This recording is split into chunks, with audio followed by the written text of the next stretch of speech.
Hi guys, ನಾನು ನಿಮ್ಮ Manohar ವಿಶ್ವಕರ್ಮಾಚಾರ್ಯ. So ಇವತ್ತು ಬಂದುಬಿಟ್ಟು ಎರಡು ಟಾಪಿಕನ್ನ ಕವರ್ ಮಾಡೋಕ್ಕೆ ಈ ವಿಡಿಯೋ ಮಾಡ್ತಾಯಿದ್ದೀನಿ. ಫಾರ್ ಫಸ್ಟ್ ಟೈಮ್ ನಾನು ವಿಡಿಯೋ ಮಾಡ್ತಾ ಇರೋದು, ಅದನ್ನು ಮನೆಯಲ್ಲಿ. ಒಂದು ಮೊದಲನೇ ಟಾಪಿಕ್ ಬಂದುಬಿಟ್ಟು protein, whey protein, especially whey protein. And ಎರಡನೇದು ಬಂದುಬಿಟ್ಟು ರಿಸಲ್ಟ್. ನಾನು ಜಿಮ್ಮಿಗೆ ಹೋಗ್ತೀನಿ, ರಿಸಲ್ಟ್ ನಥಿಂಗ್ ಬಟ್ ನಾನು ಜಿಮ್ಮಿಗೆ ಹೋಗ್ತೀನಿ, ಜಿಮ್ಮಲ್ಲಿ ಹೋದರೂ ಸಹ ನನಗೆ ರಿಸಲ್ಟ್ ಬರ್ತಾ ಇಲ್ಲ ಅಂತ. ಇದು ಎರಡು ಟಾಪಿಕ್ನ ನಾನು ಕವರ್ ಮಾಡ್ತಿದ್ದೀನಿ. ಫಸ್ಟ್ ನಾನು ಟಾಪಿಕ್ನ ಕವರ್ ಮಾಡೋದು ವೇ ಪ್ರೋಟೀನ್. ವೇ ಪ್ರೋಟೀನ್ ಏನಕ್ಕೆ ಆ ಟಾಪಿಕ್ನ ತೊಗೊಂಡಿದ್ದೀನಿ ಅಂತ ಹೇಳಿದ್ರೆ, ನಾನು ಈಗ ಆಲ್ಮೋಸ್ಟ್ 2 ವರ್ಷದಿಂದ ರೆಗ್ಯುಲರಾಗಿ ಜಿಮ್ಮಿಗೆ ಹೋಗ್ತಾ ಇದ್ದೀನಿ. ನನ್ನ ಜೊತೆ ಇದ್ದಿದ್ದ ಪಾರ್ಟ್ನರ್ಸ್ ಆಗಲಿ ಮತ್ತು ಅಲ್ಲಿ ಜಿಮ್ ಮಾಡೋದಾಗಲಿ, ಒಂದು ಮಿಸ್ಕನ್ಸೆಪ್ಷನ್ ಇದೆ ಎಲ್ಲರ ಮೈಂಡಲ್ಲಿ, ಒಂದು ಮಿತ್ ಇದೆ. ವೇ ಪ್ರೋಟೀನ್ ತೊಗೊಳೋದ್ರಿಂದ ಮಕ್ಕಳಾಗಲ್ಲ, ವೇ ಪ್ರೋಟೀನ್ ಏನಕ್ಕೆ ತೊಗೋಬೇಕು ಅಂತ. ಸೊ ಹಾಗಾಗಿ ಆ ಟಾಪಿಕ್ನ ನಾನು ಫಸ್ಟಾಗಿ ಕವರ್ ಮಾಡ್ತಾಯಿದ್ದೀನಿ. ಫಸ್ಟ್ ಅರ್ಥ ಮಾಡ್ಕೋಬೇಕಾಗಿರೋದು ಏನು ಅಂದರೆ, ಪ್ರೋಟೀನ್ ಅಂದರೆ ಏನು, ವೇ ಪ್ರೋಟೀನ್ ಯಾವುದರಿಂದ ಆಗುತ್ತೆ ಅಂತ. ವೇ ಪ್ರೋಟೀನ್ ಅದರದ್ದು ಸೋರ್ಸ್ ಬಂದುಬಿಟ್ಟು ಮಿಲ್ಕಿಂದ ಆಗೋದು. ಮಿಲ್ಕ್ನ ಹೇಗೆ ಮಾಡ್ತೀರಾ, ಈಗ ಮಿಲ್ಕ್ ತೊಗೊಳ್ತೀರಾ, ಮಿಲ್ಕ್ ತೊಗೊಂಡ್ರೆ ಏನು ಮಾಡ್ತೀರಾ, ಅದಕ್ಕೆ ನಿಂಬೆಹಣ್ಣು ಹಾಕಿದ್ರೆ ಒಂದು ಸೈಡಿಂದ ನಿಮಗೆ ಕರ್ಡ್ ಆಗುತ್ತೆ, ಇನ್ನೊಂದು ಸೈಡಿಂದ ವಾಟರ್ ಬರುತ್ತೆ. ನೀವು ಅದನ್ನು ಸೆಪ್ರೇಷನ್ ಮಾಡಿದ್ರೆ, ಒಂದು ಸೈಡಿಂದ ನಾನು ಹೇಳಿದ್ರೆ ಕರ್ಡ್ನ ತೆಗೆದ್ಬಿಡೋಣ, ಇನ್ನೊಂದು ಕಡೆಯಿಂದ ವಾಟರ್ ಇರುತ್ತೆ. ಅದನ್ನು ಏನು ಮಾಡ್ತಾರೆ, ಫಿಲ್ಟ್ರೇಷನ್ ಮಾಡ್ತಾರೆ. ಒಂದು ಸರ್ಟನ್ ಲೆವೆಲ್ ತನಕ ಹೀಟ್ ಮಾಡಿ ಒಂದು 5 ಲೆವೆಲ್ ಫಿಲ್ಟ್ರೇಷನ್ ಮಾಡ್ತಾರೆ. ಆ ಫಿಲ್ಟ್ರೇಷನ್ ಮಾಡಿ ಅದನ್ನು ಡ್ರೈ ಮಾಡ್ತಾರೆ. ಅದಾದಮೇಲೆ ಅದನ್ನು ಪೌಡರ್ ಮಾಡ್ತಾರೆ. ಅದನ್ನೇ ನಾವು ವೇ ಪ್ರೋಟೀನ್ ಅನ್ನೋದು. ಸೊ ವೇ ಪ್ರೋಟೀನಿಂದ ಯಾವುದೇ ರೀತಿ ಹಾರ್ಮ್ ಇಲ್ಲ. ಎಸ್, ಕೆಲವು ಬ್ರ್ಯಾಂಡ್ಗಳು ಅದರಲ್ಲಿ ಸ್ಟೆರಾಯ್ಡ್ ಮಿಕ್ಸ್ ಮಾಡ್ತಾರೆ, ಅನೋಬಾಲಿಕ್ಸ್ ಮಿಕ್ಸ್ ಮಾಡ್ತಾರೆ, ಕೆಲವರೆಲ್ಲ ಬೇಡದಿರೋ ಇದನ್ನೆಲ್ಲ ಸ್ಟಿಮ್ಯುಲೇಟರ್ಸ್ನೆಲ್ಲ ಮಿಕ್ಸ್ ಮಾಡ್ತಾರೆ. ಅದಕ್ಕೋಸ್ಕರ ಆ ಥರ ಪ್ರಾಬ್ಲಮ್ ಆಗುತ್ತೆ. ಸೊ ಯೂಶ್ವಲಿ ವೇ ಪ್ರೋಟೀನ್ ಏನಿದೆ ಅದು ಬಂದುಬಿಟ್ಟು ಯಾವುದೇ ಪ್ರಾಬ್ಲಮ್ ಇಲ್ಲ. ಒಂದು, ಯಾಕೆಂದರೆ ಅದು ಮಿಲ್ಕಿಂದ ಮಾಡ್ತಾ ಇರೋದು. So there is no harm. Okay, first ಅದು. ಸೆಕೆಂಡ್, ನೀವು ವೇ ಪ್ರೋಟೀನ್ ತೊಗೊಳ್ಬೇಕು. ವೇ ಪ್ರೋಟೀನ್ ಏನಕ್ಕೆ ತೊಗೋಬೇಕು ಅಂದರೆ, ವೇ ಪ್ರೋಟೀನ್ನ ಏನಕ್ಕೆ ತೊಗೋಬೇಕು ಅಂದರೆ, ವೇ ಪ್ರೋಟೀನ್ ಯಾವಾಗ ತೊಗೋಬೇಕು ಅಂತ ನಾನು ನಿಮ್ಮ ಹತ್ರ ಕೇಳ್ತೀನಿ. ಅದಕ್ಕೆ ನಾನು ನಿಮ್ಮ ಹತ್ರ ಏನಾದರೂ ಅದಕ್ಕೆ ಉತ್ತರ ಇತ್ತು ಅಂದರೆ ಪ್ಲೀಸ್ ಕಮೆಂಟ್ ಸೆಕ್ಷನಲ್ಲಿ ಕಮೆಂಟ್ ಹಾಕ್ಬೋದು. ಆದರೆ ನಾನೊಂದು ಫಸ್ಟಿಗೆ ನಾನು ನಿಮ್ಮ ಹತ್ರ ಹೇಳಿಬಿಡ್ತೀನಿ ಏನು ಅಂತ ಹೇಳಿದ್ರೆ, ವೇ ಪ್ರೋಟೀನ್ ನಾವು ಜಿಮ್ ಮಾಡೋದವರು ನಾವು ಅದನ್ನು ಕರೆಯೋದು ಸಪ್ಲಿಮೆಂಟ್ ಅಂತ ಹೇಳ್ಬಿಟ್ಟು. ಸಪ್ಲಿಮೆಂಟ್ ಅಂದರೆ ಏನಕ್ಕೆ ಆ ಸಪ್ಲಿಮೆಂಟ್ ಅಂತ ಕರಿತೀವಿ ನೋಡಿ. ಸಪ್ಲಿಮೆಂಟ್ ಅಂತ ಹೇಳಿದ್ರೆ ಡೈಲಿ ಒಬ್ಬ ಹ್ಯೂಮನ್ ಬೀಯಿಂಗ್, ನೀವು ಜಿಮ್ಮಿಗೆ ಹೋಗ್ತೀರಾ ಇಲ್ವಾ, ಅದು ಹುಡುಗ ಆಗಲಿ ಹುಡುಗಿ ಆಗಲಿ ಯಾರೇ ಆಗಲಿ, ಡೈಲಿ ಅವ್ರಿಗೆ ಮೈಂಟೈನ್ ಮಾಡೋಕ್ಕೆ, ಅವ್ರದ್ದು ಆ ಸೇಮ್ ಮಸಲ್ ಮಾಸನ್ನ ಮೈಂಟೈನ್ ಮಾಡೋದಕ್ಕೆ 0.8 1 ಗ್ರಾಮ್ ಪರ್ ಬಾಡಿ ವೆಯ್ಟ್ ಪ್ರೋಟೀನ್ನ ಕನ್ಸ್ಯೂಮ್ ಮಾಡಬೇಕು ಡೈಲಿ. ಓಕೆ, ಮಾರ್ನಿಂಗಿಂದ ಟಿಲ್ ಈವ್ನಿಂಗ್ ತನಕ ನೀವೇನು ಫುಡ್ ತೊಗೊಳ್ತೀರ ಮಲಗೋ ತನಕ ಅದರಲ್ಲಿ ಅಷ್ಟು ಮೈಂಟೈನ್ ಮಾಡೋಕ್ಕೆ ಬೇಕು. ಅದು ನೀವು ಜಿಮ್ಮಿಗೆ ಹೋಗ್ಲೂಬೋದು, ಹೋಗ್ದೇನೆ ಇದ್ರೂ ಸೇಮ್ ಅದು ಬೇಕು. ಓಕೆ, ಸೊ ಇದು ಫಸ್ಟ್ನೇದು. ಎರಡನೇ ಪಾಯಿಂಟ್ ಏನು ಅಂತ ಹೇಳಿದ್ರೆ, ನಾವು ಅದನ್ನು ಸಪ್ಲಿಮೆಂಟಿಗೆ ಏನಕ್ಕೆ ಕರಿತೀವಿ ಅಂತ ಹೇಳ್ಬಿಟ್ಟು. ಸೊ ನನ್ನ ಹತ್ರ ಕೇಳೋದಾದರೆ, ಜಿಮ್ಮಿಗೆ ಹೋಗ್ತಾ ಇದ್ದಾರೆ ಅಂತ ಹೇಳಿದ್ರೆ ಎಲ್ಲರೂ 0.8 1 ಗ್ರಾಮ್ ತೊಗೊಳ್ಳೋದಿಲ್ಲ. ಕೆಲವರು ಜಾಸ್ತಿ ತೊಗೊಳ್ತಾರೆ. ಜಾಸ್ತಿ ತೊಗೊಳ್ಳೋದಂದರೆ ಅವ್ರ ಪರ್ಪಸ್ ಏನಿರುತ್ತೆ, ಅವ್ರ ಪರ್ಪಸ್ ಬಾಡಿ ಬಿಲ್ಡಿಂಗ್ ಇದೆಯಾ ಇಲ್ಲ ವೆಯ್ಟ್ ಲಾಸ್ ಇದೆಯಾ ಏನು ಅನ್ನೋ ತಿಳ್ಕೊಬೇಕು. ಎಕ್ಸಾಂಪಲ್ ಒಂದು ಬಾಡಿ ಬಿಲ್ಡಿಂಗ್ಗೆ ಅಂದ್ಕೊಳ್ಳೋಣ. ಅವ್ರು ಏನು ಮಾಡ್ತಾರೆ, 0.5 2 ಗ್ರಾಮ್ ಪರ್ ಅವ್ರ ಬಾಡಿ ವೆಯ್ಟನ್ನು ಏನು ಮಾಡ್ತಾರೆ, ಅದಕ್ಕೆ ಪ್ರೋಟೀನ್ ತೊಗೊಳ್ತಾರೆ. ಎಕ್ಸಾಂಪಲ್ ನಾನೀಗ 69.40 ವೆಯ್ಟ್ ಇದ್ದೀನಿ. ಸೊ ನನಗೆ 1 ಗ್ರಾಮ್ ಅಂತ ಹೇಳಿದ್ರೆ ಆಲ್ಮೋಸ್ಟ್ 70 ಗ್ರಾಮ್ ಅಂದ್ಕೊಳ್ಳೋಣ. ನಾನು if I am planning for 2 gram per body weight ಅಂತ ಹೇಳಿದ್ರೆ ನಾನು 140 ಗ್ರಾಮ್ ತೊಗೋಬೇಕು. ಜಸ್ಟ್ ಇಮ್ಯಾಜಿನ್, ನಾನೊಬ್ಬನು ಕಾರ್ಪೊರೇಟಲ್ಲಿ ಕೆಲಸ ಮಾಡ್ತಾಯಿದ್ದೀನಿ. ಓಕೆ, ನಾನು ಅದ್ರ ಜೊತೆಗೆ ಬಾಡಿ ಬಿಲ್ಡಿಂಗು ಮಾಡಬೇಕು. ಎರಡೂ ಮಾಡಬೇಕು ಅಂತ ಹೇಳಿದ್ರೆ ನೀವು ಯೋಚನೆ ಮಾಡಿ, ನಾನು 70 ಗ್ರಾಮಿಂದ 1 ಗ್ರಾಮ್ ಅಂತ ಹೇಳಿದರೆ 70 ಗ್ರಾಮ್ ಆಯಿತು, 2 ಗ್ರಾಮ್ ಅಂದರೆ 140 ಗ್ರಾಮ್ ನಾನು ಪ್ರೋಟೀನ್ ಕನ್ಸ್ಯೂಮ್ ಮಾಡಬೇಕು ನಾನು ಮೀಲಲ್ಲಿ. ಅದು ನಾನು 3 ಮೀಲಲ್ಲಿ ತಿಂತಾಯಿದ್ದೀನಿ, 5 ಮೀಲಲ್ಲಿ ತಿಂತಾಯಿದ್ದೀನಿ, ಅದು ಬೇರೆ ಪ್ರಶ್ನೆ. ಓಕೆ, ಸೊ ನೀವು ಯೋಚನೆ ಮಾಡಿ, ನಾನು ಬೆಳಗ್ಗೆ ಬ್ರೇಕ್ಫಾಸ್ಟು ಒಂದು 5 ಎಗ್ ತಿಂದೆ. ಓಕೆ, ಓಟ್ಸ್ ತಿಂದೆ, ಒಂದು 100 ಗ್ರಾಮ್ ಓಟ್ಸ್ ತಿಂದೆ. ಈಗ ಪಿಂಟೋಲ್ದು ಒಂದು ಯಾವುದೋ ಒಂದು ಓಟ್ಸ್ ಇದೆ, 100 ಗ್ರಾಮಿಗೆ 25 ಗ್ರಾಮು ಓಟ್ಸ್ ಸಿಗುತ್ತೆ ಅಂತ, ಯಾವುದು ಪ್ರೋಟೀನ್ ಸಿಗುತ್ತೆ ಅಂತ, ಸಾರಿ. ಓಕೆ, ನಾನು 5 ಎಗ್ ತೊಗೊಳ್ತಿದ್ದೀನಿ, ಒಂದು ಫುಲ್ ಹೋಲ್ ಎಗ್ ತಿಂತಿದ್ದೀನಿ, ಪ್ಲಸ್ ಅದ್ರ ಜೊತೆಗೆ 4 ವೈಟ್ ಎಗ್ ತಿಂತಿದ್ದೀನಿ. ಒಂದು ಹೋಲ್ ಎಗ್ಗಲ್ಲಿ 6 ಗ್ರಾಮ್ ಪ್ರೋಟೀನ್ ಇರುತ್ತೆ, ಅದು 25 ಗ್ರಾಮ್. ಪ್ಲಸ್ ಇದೊಂದು 3 ಗ್ರಾಮ್ಸ್ ಆಗೋಣ, ಇದು 3ರಲ್ಲಿ 4ರಿಂದ ಎಷ್ಟಾಯಿತು, 4 3 12 ಪ್ಲಸ್ ಅದೊಂದು ಫಸ್ಟಲ್ಲಿ ಓ ಲೆಗ್ಗಲ್ಲಿ 12 + 6 18 ಆಯಿತು. 18 + 25 ಎಷ್ಟಾಯಿತು? 23, 43 ಗ್ರಾಮ್ ಆಯಿತು. ಸೊ ಮಧ್ಯಾಹ್ನ ನಾನು ಚಿಕನ್ ತಿಂತಾಯಿದ್ದೀನಿ 25 ಗ್ರಾಮ್ಸ್.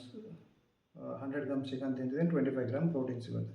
ಅದರಲ್ಲಿ 25 ಹೇಗೆ ನಾನು ಸಂಜೆ ಮೀಲನ್ನ 25 ಗ್ರಾಮ್ ತೊಗೊತೀನಿ. ಈ ಥರ ನೀವು ಮಾಡ್ತಾ ಹೋದರೆ ಒಂದು 100 ಗ್ರಾಮ್ಸ್ ಅಷ್ಟು ಹೋಗುತ್ತೆ. 50 ಪ್ಲಸ್ ಅದೊಂದು ಸಂಜೆದು ಮತ್ತು ಮಧ್ಯಾಹ್ನದ ಸೇರಿದ್ರೆ 25 ಗ್ರಾಮ್ ತೊಗೊಳ್ತಾ ಇದ್ದೀರಾ ಅಂತ ಹೇಳಿದ್ರೆ ಎಷ್ಟಾಯಿತು? 50, ಮಾರ್ನಿಂಗಿಂದ ಒಂದು 40, 90 ಆಯಿತು. ಸ್ಟಿಲ್ ನಾನು ಇನ್ನೂ 50 ಗ್ರಾಮ್ ತಿನ್ನಬೇಕು. ಅದರಲ್ಲಿ ಮಧ್ಯದಲ್ಲಿ ಮೀಲ್ ತಿಂದರೆ ಓಕೆ. ಸೊ ಏನಾಗುತ್ತೆ ಅಂತ ಹೇಳಿದ್ರೆ, ಒಂದು ನಿಮಗೆ ಅದನ್ನು ಮೀಲಲ್ಲಿ ಕನ್ಸ್ಯೂಮ್ ಮಾಡೋದಕ್ಕೆ ತುಂಬ ಹೆವಿ ಆಗುತ್ತೆ and it will take a lot of time. ಅದಕ್ಕೆ ಏನು ಮಾಡ್ತಾರೆ, ಈ ವೇ ಪ್ರೋಟೀನ್ ತೊಗೊಳ್ತಾರೆ. ಇದರಲ್ಲಿ ಏನಾಗುತ್ತೆ ಅಂದರೆ, ವೇ ಪ್ರೋಟೀನಲ್ಲಿ ನೀವು ಹೈ ಫಿಲ್ಟ್ರೇಷನಲ್ಲಿ ಮಾಡಬೇಕಾದ್ರೆ ಫ್ಯಾಟ್ನ ತೆಗಿತಾರೆ, ಕಾರ್ಬ್ಸ್ ಜಾಸ್ತಿ ಇರೋದಿಲ್ಲ ಆ್ಯಂಡ್ ಬೇಗ ಏನಾಗುತ್ತೆ, ಬಾಡಿ ಅಬ್ಸರ್ವ್ ಮಾಡ್ಕೊಳ್ಳುತ್ತೆ. ಆ ಕಾರಣಕ್ಕೋಸ್ಕರ ವೇ ಪ್ರೋಟೀನ್ನ ತೊಗೊಳ್ಳೋದು. ಸೊ ಇನಿಷಿಯಲಿ ನಾನು ಎಲ್ಲರಿಗೂ ಸಜೆಸ್ಟ್ ಮಾಡೋದಿಲ್ಲ ವೇ ಪ್ರೋಟೀನ್ಗೆ ಹೋಗಿದ್ದ ಆದಷ್ಟು ಮೀಲಲ್ಲಿ ತೊಗೊಳ್ಳಿ. ಎಗ್ ತಿನ್ನಿ, ಚಿಕನ್ ತಿನ್ನಿ, ವೆಜ್ಜಲ್ಲಿ ನೀವು ಬೇಕಾದರೆ ಸೋಯಾ ಇದೆ, ಅದಾದಮೇಲೆ ಪನ್ನೀರ್ ಇದೆ, ಟೋಫು ಇದೆ, ಆ ಥರದ ಆಪ್ಷನ್ಸ್ ಇದೆ, ಅದನ್ನು ತಿನ್ನಿ. ಓಕೆ. ಸೊ ವೇ ಪ್ರೋಟೀನಿಂದ ಯಾವುದೇ ಹಾರ್ಮ್ ಇಲ್ಲ, ಅದರಲ್ಲಿ ಮಕ್ಕಳಾಗಲ್ಲ ಅನ್ನೋದು ಏನಿಲ್ಲ. ಎಗೇನ್ ನೀವು ಯಾವ ಥರದ ವೇ ಪ್ರೋಟೀನ್ ನೀವು ಕನ್ಸ್ಯೂಮ್ ಮಾಡಬೇಕು ಅಂತ ಹೇಳಿದ್ರೆ, ದಯವಿಟ್ಟು ಹೋಗಿ ನಿಮ್ಮ ಜಿಮ್ ಟ್ರೈನರ್ ಆಗಲಿ, ಜಿಮ್ಮಲ್ಲಿ ಯಾರು ಇರ್ತಾರೆ ಅವ್ರ ಹತ್ರ ಕೇಳ್ಕೊಳ್ಳಿ, ತುಂಬ ಎಕ್ಸ್ಪೀರಿಯೆನ್ಸ್ ಇರೋರು. ಮತ್ತು ಅವ್ರು ಮಾಡ್ತಾಯಿದ್ದಾರೆ, ಅವ್ರು ಅಷ್ಟು ತೊಗೊಳ್ತಿದ್ದಾರೆ, ನೀವು ತೊಗೋಬೇಕು ಅಂತೇನಿಲ್ಲ. ನೀವು ಟೂ ಮಚ್ ತೊಗೊಂಡ್ರೆ ಅದು ಡೈಜೆಷನ್ ಆಗೋದಿಲ್ಲ. ಬಿಕಾಸ್ ಬಾಡಿ ಬಿಲ್ಡಿಂಗ್ ಅವ್ರಿಗೆ ಬರೀ ಬಾಡಿ ಬಿಲ್ಡಿಂಗೇ ಆಗಿರುತ್ತೆ. 24 ಅವರ್ಸಲ್ಲಿ ಅವರು ರಿಕವರಿ ಆಗಲಿ, ಹೈಡ್ರೇಷನ್ ಆಗಲಿ, ಅವ್ರದ್ದು ವರ್ಕೌಟ್ ಆಗಲಿ ಅದೇ ಇರುತ್ತೆ. ನಮ್ಮಂಥವರಿಗೆ ಅದು ಅವಶ್ಯಕತೆ ಇರೋದಿಲ್ಲ. ಟೂ ಮಚ್ ನೀವು ಪ್ರೋಟೀನ್ ಇಂಟೇಕ್ ಮಾಡಿದ್ರೆ ವೇಸ್ಟಾಗಿ ಹೋಗುತ್ತೆ. ಬಾಡಿ ಎಷ್ಟು ತೊಗೊಳಕ್ಕಾಗೋದು ಅಷ್ಟೇ ತೊಗೊಳ್ಳೋದು. 1.5 ಗಂಟೆ ವರ್ಕೌಟ್ ಮಾಡ್ತೀರಾ, ನೀವು ಬೆಳಗಿನ ಸಂಜೆ ಬರೀ ಪ್ರೋಟೀನೇ ತೊಗೊಳ್ತಿದ್ದೀರಾ, ಕಾರ್ಬ್ಸ್ ತೊಗೊಳ್ತಿಲ್ಲ ಅಂದರೆ ಅದೂ ಪ್ರಾಬ್ಲಮ್. ಸೊ ಡೈಲಿ ಪ್ರೋಟೀನ್ ಬೇಕು. ಪ್ರೋಟೀನ್ನ ಫಸ್ಟು ಫುಡ್ಡಿಂದ ತೊಗೊಳ್ಳಿ. ಅದನ್ನು ತೊಗೊಳಕ್ಕಾಗ್ತಿಲ್ಲ ಅಂದರೆ ಸಪ್ಲಿಮೆಂಟ್ ಮಾಡಿ ಒಳ್ಳೆ ಪ್ರೋಟೀನ್ನ ನೀವು ನಿಮ್ಮ ಜಿಮ್ ಟ್ರೈನರ್ ಹತ್ರ ತೊಗೋಬೋದು. ಸೊ ನಾನು ನಿಮ್ಗೆ ಹೇಳ್ತಿರೋದು, ವೇ ಪ್ರೋಟೀನಿಂದ ಯಾವುದು ಹಾರ್ಮ್ ಇಲ್ಲ. ಎಸ್, ಕೆಲವು ಬ್ರ್ಯಾಂಡ್ಗಳಿದೆ, ಅದಕ್ಕೆ ನಾನು ನಿಮಗೆ ಹೇಳ್ತಿರೋದು ಜಿಮ್ ಟ್ರೈನರ್ ಹತ್ರ ಕೇಳಿ. So stay away from those brands. ಅದರಿಂದ ಈ ಥರ ಪ್ರಾಬ್ಲಮ್ ಆಗುತ್ತೆ. ಕರೆಕ್ಟಾಗಿ ನೀರು ಕುಡೀರಿ, ಹೈಡ್ರೇಷನ್ ಬಗ್ಗೆ ಫೋಕಸ್ ಮಾಡಿ. ಯಾಕೆಂದರೆ ಬರೀ ಪ್ರೋಟೀನ್ ತೊಗೊಳೋದ್ರಿಂದನೇ ಬಾಡಿ ಬರುತ್ತೆ ಅಂತೆಲ್ಲ. ಕಾರ್ಬ್ಸ್ ಬೇಕು, ಬಾಡಿಗೆ ಫ್ಯೂಯಲ್ ಬೇಕು.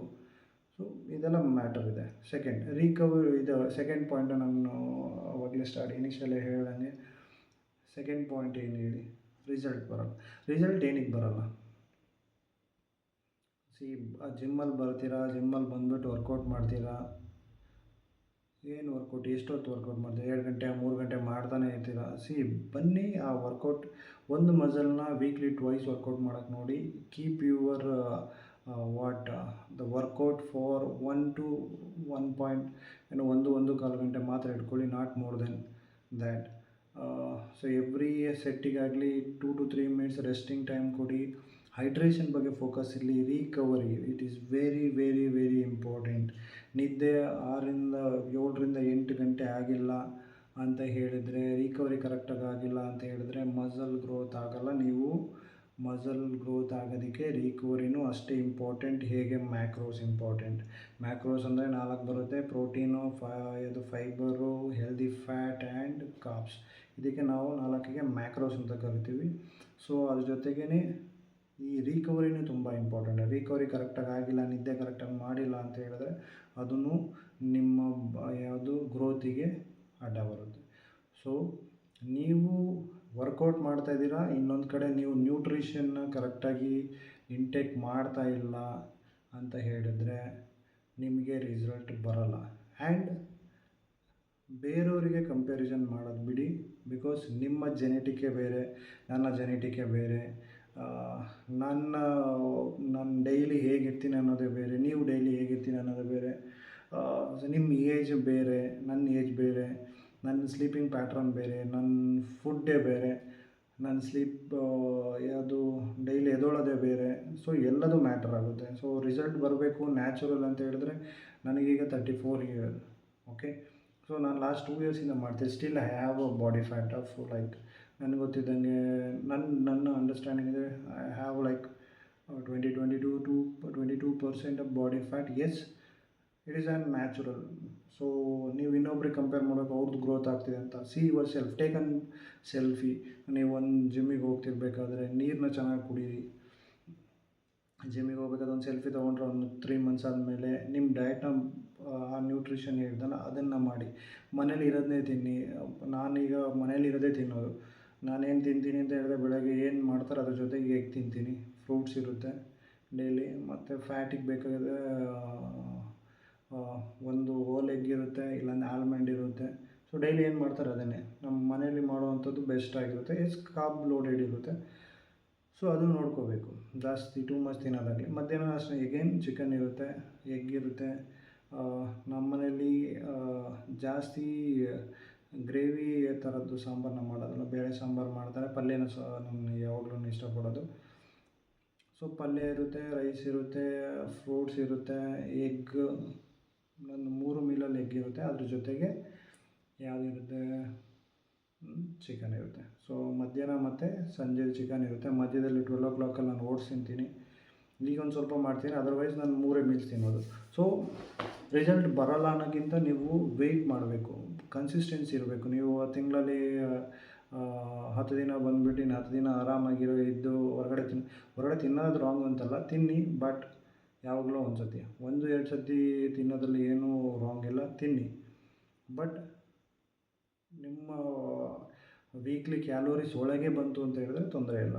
ಸೊ ನೀವು ತಿಳ್ಕೊಬೇಕಾಗಿರೋದು ನಿಮ್ಮ ಬಾಡಿ ವೆಯ್ಟ್ ಏನಿದೆ, ಆ್ಯಂಡ್ ಡೈಲಿ ಕ್ಯಾಲೋರೀಸ್ ಏನು, ನನ್ನ ವೀಕ್ಲಿ ಕ್ಯಾಲೋರೀಸ್ ಏನು.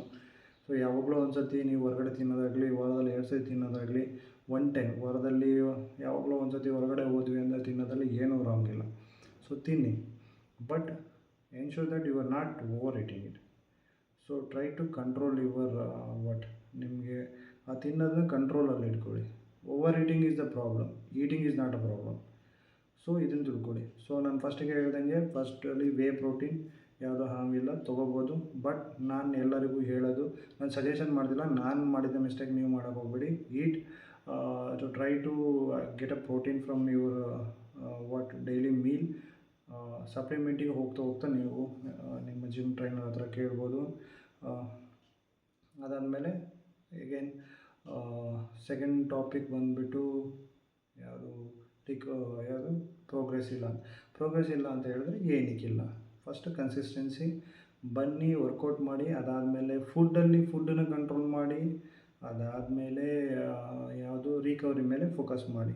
ಇದು ಎರಡನ್ನ ನೀವು ಕರೆಕ್ಟಾಗಿ ನ್ಯೂಟ್ರಿಷನ್ ಮತ್ತು ರಿಕವರಿ ಮೇಲೆ ಫೋಕಸ್ ಮಾಡಿ 1-1.25 ಗಂಟೆ ನೀವು ವರ್ಕೌಟ್ನ ಮಾಡಿದರೆ without wasting a time and keeping your resting time between 2 to 3 minutes, then sure nobody going to stop you. You will see yourself like ಆ ರಿಸಲ್ಟನ್ನೇ ಯಾರಿಂದ ಸ್ಟಾಪ್ ಮಾಡೋಕ್ಕಾಗಲ್ಲ. You will see the result. Yes, you need.